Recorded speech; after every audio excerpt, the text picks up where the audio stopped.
Masuk lagi model golok jadul, golok tebas dengan bodi penuh karat. Nah, ini seperti ini kita coba restorasi ya. Untuk sepuhan dan ketajaman hasil akhirnya kita nggak tahu ini sepuhannya bagus apa enggak, materialnya bagus apa enggak. Yang jelas ini materialnya dari material BCPR.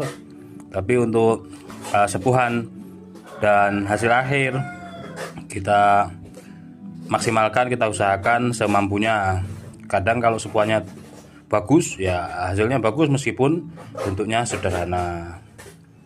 Terus yang ini punyanya sama, dua ini punyanya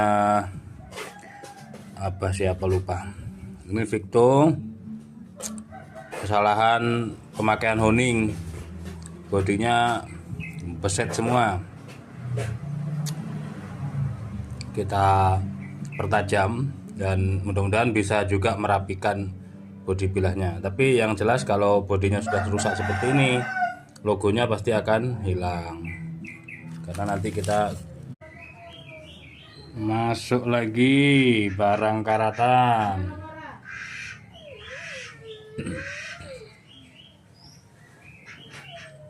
Oke.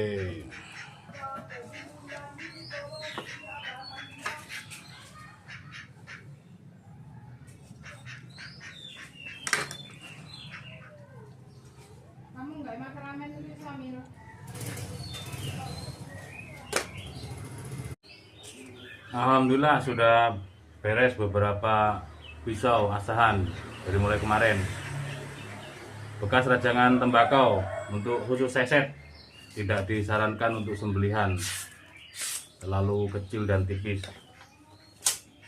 Ini yang panjang, bekas rajangan tembakau, juga tidak disarankan untuk sembelihan, terlalu panjang dan terlalu tipis. Kalau kambing nggak apa-apa, kalau sapi jangan, sudah tajam. Selanjutnya ini yang kemarin, yang panjang sudah kita rampingkan dan insya Allah siap untuk sembelihan sapi.